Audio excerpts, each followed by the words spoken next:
اعوذ باللہ من الشیطان الرجیم بسم اللہ الرحمن الرحیم وبہ نستعین وصلی اللہ علی محمد وآلہ الطاہرین ولعنۃ الدائمۃ علی اعدائہم اعداء الدین اما بعد فقد قال اللہ تبارک و تعالی فی محکم کتابہ بسم اللہ الرحمن الرحیم وَإِن يُرِيدُوا أَن يَخْدَعُوكَ فَإِنَّ حَسْبَكَ اللَّهُ هُوَ الَّذِي أَيَّدَكَ بِنَصْرِهِ وَبِالْمُؤْمِنِينَ وَأَلَّفَ بَيْنَ قُلُوبِهِمْ لَوْ أَنفَقْتَ مَا فِي الْأَرْضِ جَمِيعًا مَا أَلَّفْتَ بَيْنَ قُلُوبِهِمْ وَلَكِنَّ اللَّهَ أَلَّفَ بَيْنَهُمْ إِنَّهُ عَزِيزٌ حَكِيمٌ۔ ناظرین محترم، آپ کی خدمت میں بار دیگر حاضر ہوئے ہیں، یہی تحفہ سوغات ملکوتی لے کر۔ اس کے علاوہ ہمارے پاس کوئی دولت نہیں ہے، کوئی چارہ نہیں ہے۔ جو کچھ ہے اللہ کا کلام ہے، جو کچھ ہے یہ وہ سمندر ہے جس کے اندر ہماری حیات ہے، یہ وہ خوشبو ہے جس سے ہمارا ایمان تر و تازہ ہوتا ہے، یہ وہ بلندی ہے جس کے طرف جانے کے لیے ہمیں اس قرآن کے ذریعے ہمیں پر لگتے ہیں، یہ وہ قرآن ہے کہ ہماری علمی پیاس اور تشنگی کو اسی کے ذریعے ہم سیراب کر سکتے ہیں، یہ وہ زاد راہ ہے جس کے ذریعے ہماری قبر اور برزخ و آخرت چمکدار ہوتی ہے، یہ وہ طاقت ہے، یہ وہ معنوی طاقت ہے جس کے ذریعے اللہ تعالیٰ مومن کو نور بنا دیتا ہے، یہ وہ انرجی ہے جس کے ذریعے کسی طاغوت کے سامنے یہ قرآن ہمیں جھکنے سے بچا دیتا ہے، یہ قرآن وہ مرکزی حیثیت ہے، ہمیں بکھرنے سے نجات دیتا ہے، یہ قرآن وہ معنوی سرمایہ ہے نوع انسانی کے لیے اور خاص کر ملت اسلامیہ کے لیے کہ اگر اس سے کوئی محروم ہوا اور اس سے فیض نہ اٹھا سکا، اس کو اپنا امام قرار نہ دے سکا، وہ رہ گئے۔ امیر المومنین علی بن ابی طالب علیہ السلام فرماتے ہیں کہ من جعلہ امامہ قادہ الی الجنہ ومن جعلہ خلفہ ساقہ الی النار، جس نے قرآن کو اپنا پیشوا بنا دیا، قرآن اسے جنت تک پہنچا کر رکھ دے گا، اور جس نے خود کو اپنی سوچ اور اپنے عقیدے کو قرآن سے آگے کیا اور قرآن کو پشت پہ ڈالا، یوں سمجھ لے کہ وہ حیوان ہے اور قرآن اسے ہنکاتے ہوئے جہنم کی طرف لے جائے۔ تو آئیے کیوں ہم اپنے آپ کو اپنے لیے اس قرآن کو امام بنائیں، پیشوا بنائیں، رہبر بنائیں، لیڈر بنائیں جو ہمیں اللہ سے ملا دے، چونکہ اللہ سے آئی ہوئی رسی ہے یہ۔ عزیزان من، سورہ انفال کی وہ عظیم الشان آیات کی خوشبو لے کر اور اس کے علم اور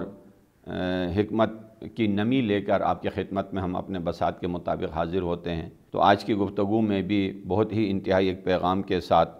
خطاب ہوا، وَإِن يُرِيدُونَ أَن يَخْدَعُوكَ فَإِنَّ حَسْبَكَ اللَّهُ۔ اب تک اللہ تعالیٰ نے اسی تسلسل کے ساتھ دشمنوں کے ساتھ مقابلہ، اگر وہ مثلا صلح عشتی کو نہ مانے تو ان کے ساتھ کیسے مقابلہ کیا جائے، اور آپ کے مسلمانوں آپ کی پوزیشن کیسی ہونی چاہیے۔ عزیزان من، گزشتہ نشست میں بھی اسی سے ملتی جلتی آیت تھی جو اس سے پہلے ہم نے آپ کی خدمت میں بیان کیا۔ وہاں پر بھی مسلمانوں کو مضبوط رہنے کا حکم دیا گیا، مسلمانوں کو منسجم اور طاقتور رہنے کا حکم دیا گیا، مسلمانوں کو اگر دشمن اگر صلح صفائی پسند کرے تو تم بھی صلح صفائی کے ساتھ رہو، اگر حملہ ور ہونا چاہے تو تم بھی حملہ ور ہونے کی کوشش کرو۔ یہ ساری باتیں پہلے ہو چکی تھیں، اس آیت میں بھی اسی سے ملتی جلتی باتیں اور ملتا جلتا پیغام اللہ نے دیا کہ اگر دشمن آپ کو دھوکہ دینا چاہیں، یخدعوک فإن حسبک اللہ، کوئی پریشانی نہیں، کوئی گھبراہٹ نہیں، اس لیے کہ تو تنہا نہیں ہے، تیرے ساتھ تیرا رب ہے، تیرے ساتھ تیرا اللہ کی طاقت ہے، تیرے ساتھ تیرے اللہ کی نصرت ہے۔ هو الذی ایدک بنصرہ وبالمؤمنین، وہ اللہ جس نے تیری مدد کی بنصرہ اپنی نصرت سے، اور بالمؤمنین اور مومنین کے ذریعے۔ تو یہاں بہت ہی اہم پیغام یہ ملتا ہے کہ اللہ تعالیٰ یقیناً جیسا اس جنگ بدر کے اندر واضح ترین نشانی اور مثال تھی کہ مسلمانوں کو غالب کیا، رب ذوالجلال نے اس اول سے پہلے دن سے، جس دن سے سرور کائنات علیہ السلام کے اوپر اقرأ بسم ربک الذی خلق کی آواز ملکوتی غار حرا کے بلندیوں سے یہ آواز بلند ہونے لگی، تب سے اللہ کی نصرت پیغمبر اسلام علیہ السلام کی شامل حال رہی۔ اس کے بعد پیغمبر اسلام علیہ السلام نے اپنے عزیزوں کو جمع کر کے قولوا لا الہ الا اللہ تفلحوا کی آواز بلند کی، تب سے یہ سلسلہ نصرت الہی جاری رہی۔ کمزور تھے طاقتور بنا دیا، تنہا تھے لشکر بنا دیا، اور کوئی پوچھنے والا نہیں تھا، آج پوری دنیا انہی کا نام لینے والے ہیں۔ یہ اللہ کی نصرت ہے۔ وبالمؤمنین، اور مومنین کے ذریعے۔ یقیناً ایسا ہی ہے کہ جتنی جنگیں لڑی گئی ہیں مومنین ہی سامنے آئے ہیں، لیکن مومن برابر نہیں ہوتے ہیں ان میں۔ یقیناً اگر پوری کائنات میں ایسے مومن کو چنا جائے کہ جس کے ذریعے اللہ نے اپنے دین کی نصرت کی ہے، وہ ہے علی ابن ابی طالب حیدر کرار، علی ابن ابی طالب علیہ السلام، کہ جس نے ہر جنگ میں نصرت کی ہے۔ اور یہ بڑا تمغہ جنگ خندق میں اللہ تعالیٰ کے حکم سے اللہ کے دشمنوں کے مقابلے میں جب گئے تو برز الایمان کلہ الی الکفر کلہ کا لقب ملا۔ جنگ خیبر میں محب الہی اور محبوب الہی اور پرچمدار رسول الہی بننے کا لقب ملا۔ جنگ بدر میں جب آئے تو جبرائیل و میکائیل و اسرافیل و دیگر فرشتے ان کی نصرت کے لیے آئے۔ لا فتح الا علی، لا سیف الا ذوالفقار کے نعرے بلند ہونے لگے۔ یہ یعنی واقعاً ایسا ہے۔ ایک اہم حدیث بھی اسی سلسلے میں آپ کی خدمت میں عرض کروں کہ در منصور نے لکھا ہے کہ یعنی راوی بھی حضرت ابو ہریرہ ہیں، مکتوب علی العرش، عرش کے الہی پر یہ لکھا ہوا ہے، لا الہ الا انا وحدی لا شریک لی، میں وحدہ لا شریک ہوں، میرے ساتھ کوئی شریک نہیں ہے، میں تنہا معبود ہوں۔ اس کے بعد فرمایا محمد عبدی و رسولی، اور محمد میرا بندہ ہے اور میرا رسول ہے۔ ایدتہ بعلی، میں نے ان کی نصرت کی ہے علی کے ذریعے۔ اور اس کے بعد یہ آیت لکھی ہوئی ہے، هو الذی ایدک بنصرہ وبالمؤمنین، وہ اللہ ہے جس کی طاقت ہے اور جس نے تیری نصرت کی ہے، تیری مدد کی ہے، تیری حمایت کی ہے اپنی نصرت کے ذریعے اور مومنین کے ذریعے۔ عزیزان، بعض یہاں پر کم فہم لوگ یا زیادہ یعنی گہرائی میں نہیں جانا چاہتے ہیں، یا اہل بیت اطہار کی نصرت اور ان کی حمایت کی باتیں سن کر انہیں ہضم نہیں ہوتی ہیں۔ وہ کہنے لگتے ہیں کہ اللہ کی نصرت ہوتی ہے اور بندوں کی نصرت، ان دونوں کو ساتھ نہیں ملانا چاہیے۔ ان سے سوال یہ ہے کہ آپ کیا اللہ پہ اعتراض کر رہے ہیں یا آیت پہ اعتراض کر رہے ہیں؟ خود رب ذوالجلال نے ایک ہی آیت کے اندر اپنی نصرت کو اور مومنین کی نصرت کو ایک ساتھ اکٹھا کیا ہے۔ دوسری بات، مومن جو نصرت کرتا ہے وہ اپنے لیے نہیں کرتا ہے، مومن ہوتا ہے، اس مومن کا ہر کام اللہ و رسول کے لیے ہوتا ہے۔ یا ایھا الذین آمنوا استجیبوا للہ وللرسول اذا دعاکم لما یحییکم۔ اس کے علاوہ حضرت عیسیٰ علیہ السلام کیا فرماتے تھے؟ من انصاری الی اللہ، کون ہے میری نصرت کرے اللہ کے لیے؟ نصرت اللہ کی ہے، مدد مومنین سے مانگ رہا ہے، اپنے اصحاب سے، اپنے شاگردون سے، اپنے امت سے مانگ رہا ہے۔ لہٰذا ان تنصر اللہ ینصرکم، یہ اللہ کا وعدہ ہے، اللہ کی نصرت کرو گے تو اللہ تمہاری نصرت کرے گا۔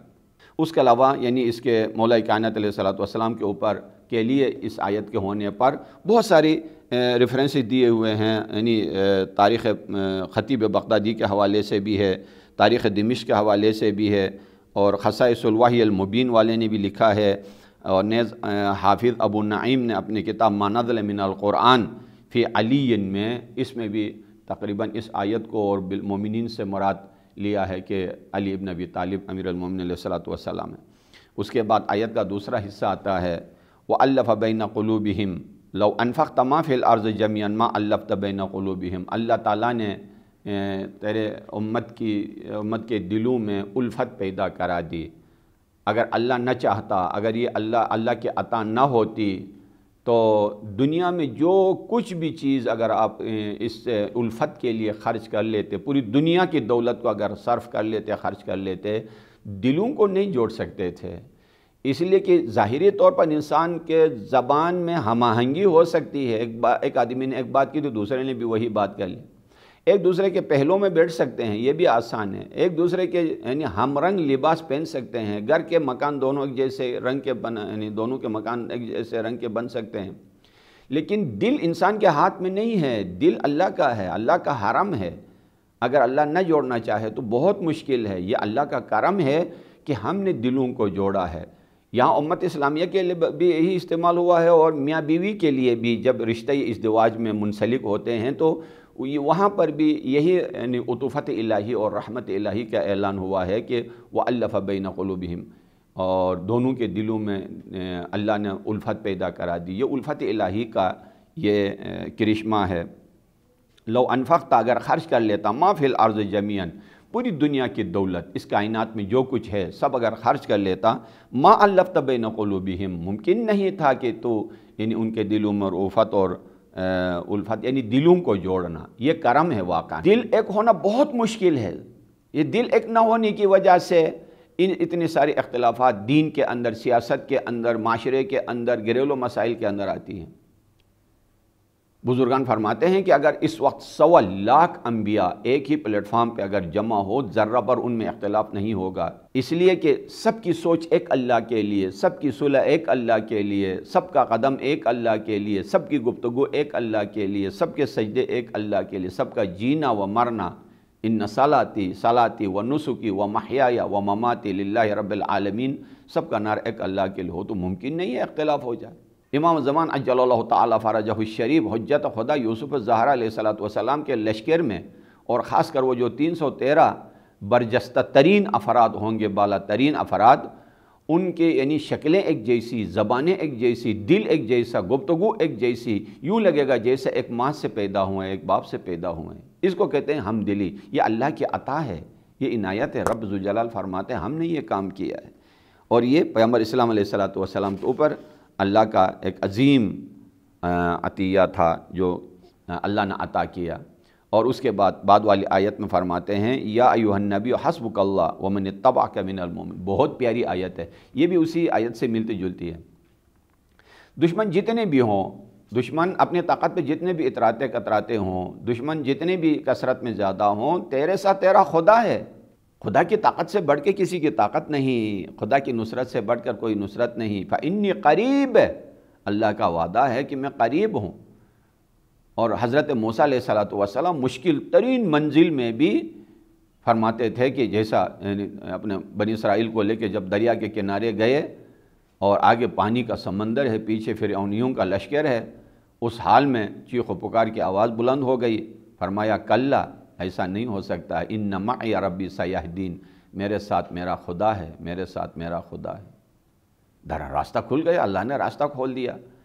اور فرمایا کہ وَمَنِ اتَّبَعَكَ مِنَ الْمُؤْمِنِينَ، اور تیری نصرت کے لیے وہ لوگ کافی ہیں جو تیری نصرت کریں، جو تیری اتباع کریں۔ بہت اہم پیغام ہے اس کے اندر۔ اوپر والی آیت میں فرمایا تھا کہ یعنی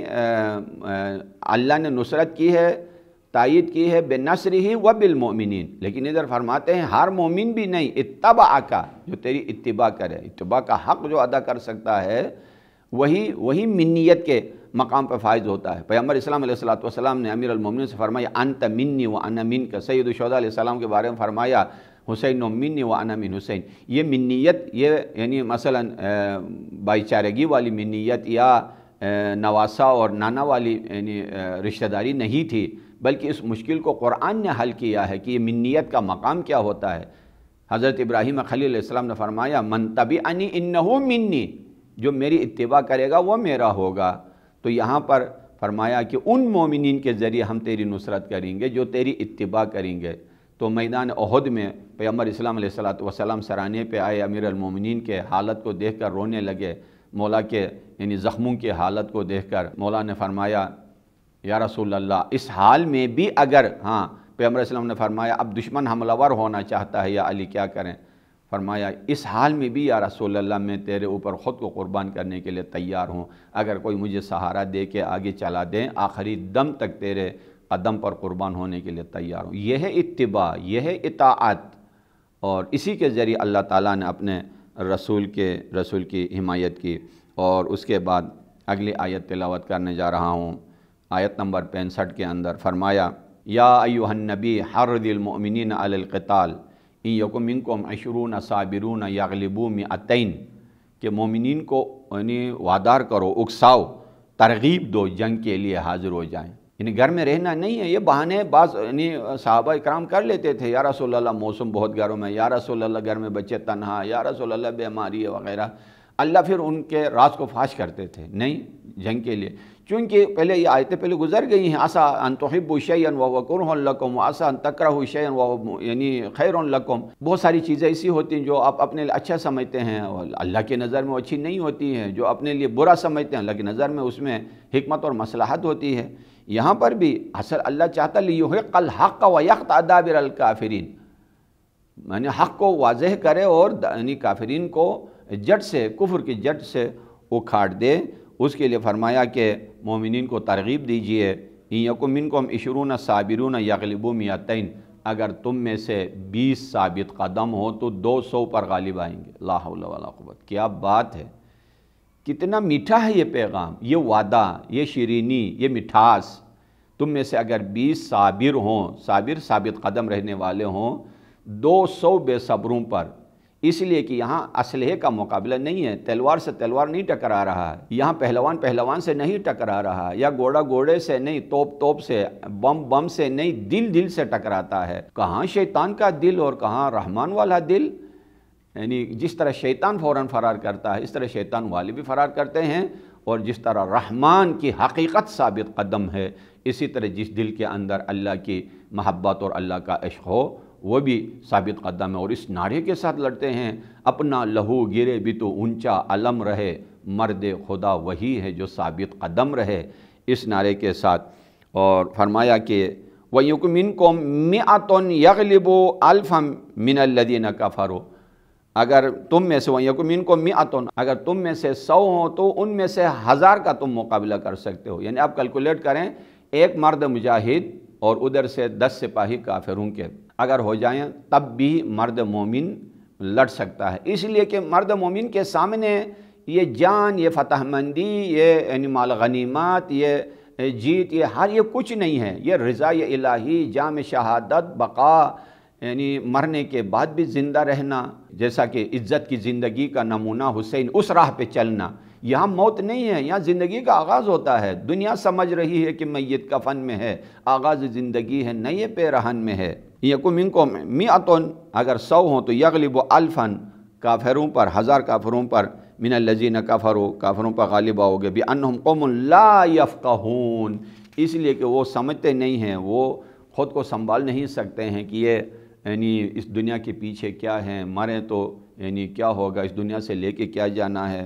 اور چھوڑ کے کیا جانا ہے۔ اگر ان میں فہم و شعور اگر ہوتا تو مقابلے میں ہی نہ آ جاتے میدان جنگ میں۔ بہت پیاری تعبیر ہے یہ، انہم لا یفقہون، سمجھتے نہیں، انہوں نے اپنے حیات کو نہیں سمجھا ہے، انہوں نے دنیا کو نہیں سمجھا ہے، ظاہر حیات کو دیکھا ہے۔ اگر سمجھ چکے ہوتے تو مقابلے پہ نہیں آتے۔ آگے جا کے آیت نمبر 66 میں رب ذوالجلال فرماتے ہیں کہ الآن خفف اللہ عنکم، اب طاقت بڑھ گئی، مسلمانوں مال غنیمت بھی آ گئی، طاقتور ہو گئے، کثرت بھی آ گئی، تو ذرا سی بھی سوچ ان کے اندر غرور کی کیفیت جب آ گئی تو اللہ نے فرمایا اب وہ والی کیفیت تمہاری نہیں ہے جو جنگ و بدر و یعنی حنین میں تھے، ابھی اللہ نے کچھ یعنی تخفیف کی ہے، کم کر دیا ہے۔ الآن خفف اللہ عنکم وعلم ان فیکم ضعفا، ابھی تمہارے اندر کمزوری آ گئی ہے، جو مال دنیا بڑھتی گئی اندر سے یعنی جرأت میں کمزوری آتی گئی، جب کمزوری آ گئی ہے۔ فَإِن يَكُن مِّنكُم مِّئَةٌ صَابِرَةٌ يَغْلِبُوا 200، تم میں سے اگر 100 ہوں تو ان 200 پر، کتنا بڑا فرق آیا پہلے والی آیتوں میں اور شروع کے یعنی جنگوں میں، ایک مرد مجاہد اور 10 کافر کے برابر ہوتے تھے۔ اب اللہ تعالیٰ نے فرمایا کہ تمہارے اندر کمزوری آ گئی ہے، تمہاری سوچ بدل گئی ہے، اب وہ پرانے والے مسلمان تم نہیں ہو۔ اشداء علی الکفار رحماء بینہم تراہم رکعا سجدا یبتغون فضلا من اللہ ورضوانا والی کیفیت تمہارے اندر ابھی باقی نہیں رہی ہے۔ ادھر سے مثلا تم 100 ہوگے تو ان 200 کے ساتھ مقابلہ کرو گے۔ وَيَكُن مِّنكُمْ أَلْفٌ يَغْلِبُ أَلْفَيْنِ، اگر تم 1000 ہوں تو ان 2000 پہ غالب آؤ گے۔ بِإِذْنِ اللَّهِ وَاللَّهُ مَعَ الصَّابِرِينَ، یہ اللہ کی اذن سے ہوگا اور اللہ صبر کرنے والوں کے ساتھ ہے۔ ہر جگہ پر بات بھی اذن اللہ کی آتی ہے۔ عزیزان امان یہ دیکھیے گا، ہر چیز میں اللہ کی یعنی طاقت کار فرما ہے۔ اگر اللہ کی طاقت اور نصرت شامل حال نہ ہو تو جتنی بھی طاقت مسلمان کے ہاتھ میں ہو وہ کچھ نہیں کر سکتا ہے۔ لیکن آخری جو جملہ ہے یعنی فرمایا جس کے اندر کہ اللہ صبر کرنے والوں کے ساتھ ہے، یہ جو پیغام ہے اس کے اندر واللہ مع الصابرین، صبر کرنے والوں کے ساتھ۔ اللہ تو ہر کسی کے ساتھ ہے، اقرب من حبل الورید ہے، رگ حیات سے بھی زیادہ قریب ہے، اللہ کسی سے دور نہیں ہے۔ اس کے باوجود یہ کہنا کہ مثلا صابرین کے ساتھ ہے تو یہاں نصرت خاص ہے، یہ معیت خاص ہے، یہ عمومی معیت نہیں ہے جو ہر کسی کے ساتھ ہو، جو اپنے رحمت کے ذریعے اللہ، ایک مرتبہ ہوتا ہے رحمت کے ذریعے ہر کسی کے ساتھ ہونا، اور ایک مرتبہ ہے نصرت کے ذریعے ہر کسی کے ساتھ ہونا۔ رحمت کے ذریعے کافر کے ساتھ بھی ہے، لیکن نصرت کے ذریعے ہر کسی کے ساتھ نہیں ہے۔ یہ جو پہلے آیتوں میں بھی گزر گیا، اتباع والے ہوں، پیروی والے ہوں، اطاعت والے ہوں، انہی کے ساتھ ہے کہ دشمن کو پہلے بھی جیسا گزر گیا، دشمن کو کم کر کے دکھانا، ادھر کے تعداد بڑھا کے دکھانا، فرشتوں کا آنا، دشمن کا مرعوب ہونا، اور نصرت الہی کا یعنی پے در پہ آنا، یہی معیت الہی ہے۔ اور یہ صرف جنگ بدر میں نہیں، جنگ نہروان و صفین وغیرہ میں نہیں، یہ قیامت تک کے لیے حق و باطل کی جنگیں جاری ہیں۔ آج بھی جو برسر پیکار ہیں، جو یعنی جنہوں نے غدیر سے ایمان کی طاقت اور عاشورہ سے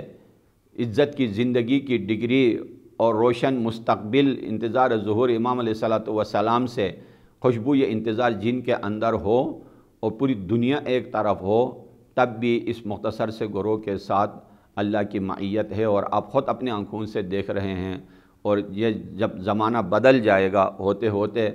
یعنی وہ لشکر جو دنیا کی مختصر ترین لشکر 313 کی صورت میں اس روئے زمین پر فرش خاکی جب حجت الہی کے قدم بوسی کرے گی، اس وقت اللہ کی معیت اور اللہ کی نصرت کا آغاز ابھی ہوگا۔ اس وقت دنیا ہی بدل جائے گی، اس وقت ابھی پتہ چلے گا جب دین زندہ ہوگا، قرآن زندہ ہوگا، آئین الہی زندہ ہوگا۔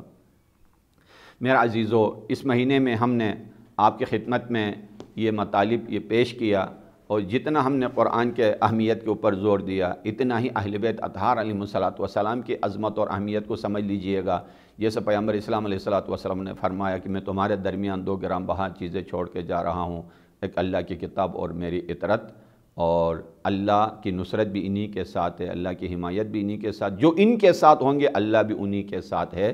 تو دعا گو ہیں گفتگو کے آخر میں کہ پروردگارہ وہ دن دکھا ہمیں کہ جس دن یہ قرآن، یہ معیت الہی، یہ نصرت الہی روئے زمین پر تو اپنے بندوں پر تکمیل کرتے ہوئے آؤ گے۔ اس وقت تک تو ہماری یہی فریاد ہے کہ اللہم انا نشکو الیک فقد نبینا وغیبت ولینا وقلت عددنا وکثرت عدونا وفتن الزمان وشدت الفتن بنا وتظاہر الزمان علینا، اور اپنی ذمہ داری کا بھی ہم احساس کر رہے ہیں۔ اللہم انا نرغب الیک فی دولت کریمت تعز بها الاسلام واہلہ وتذل بها النفاق واہلہ وتجعلنا فیہا من الدعاة الى طاعت والقادت الى سبیلک۔ یہی ہماری دعائیں ہیں۔ ظہور امام علیہ السلام کے لیے دعا کیجئے، قرآن کی تلاوت کو کبھی ترک نہ کیجئے، گاڑی چلتے ہوئے بھی قرآن پڑھ لیجئے گا۔ سب سے اہم کام قرآن سے انس حاصل کیجئے۔ ایک مرتبہ ہے قرآن پڑھنا، ایک ہے لذت بخش تلاوت، یعنی مانوس ہونا اور لطف اندوز ہونا تلاوت قرآن سے، یہ ایمان کی نشانی ہے۔ ہم نے بڑی زحمت دی آپ کو، آپ کی دعاؤں کے محتاج ہیں، اور ہم بھی آپ کے لیے دعا گو ہیں۔ پروردگارہ قرآن اور اہل بیت کو ہمارے لیے شافع معاشر قرار دے، پروردگارہ ہمارے لیے راہ نجات کا وسیلہ قرار دے، پروردگارہ اس حبل متین سے متمسک ہو کر تیرے حضور ان قرآن اور اہل بیت کے ساتھ تیرے دربار میں حاضر ہونے کی توفیق عنایت فرما، بحق القرآن العظیم و بحق ائمۃ المعصومین علیہم الصلاۃ والسلام۔ الہی آمین، وصلی اللہ علی محمد وآلہ الطاہرین، والسلام علیکم ورحمۃ اللہ وبرکاتہ۔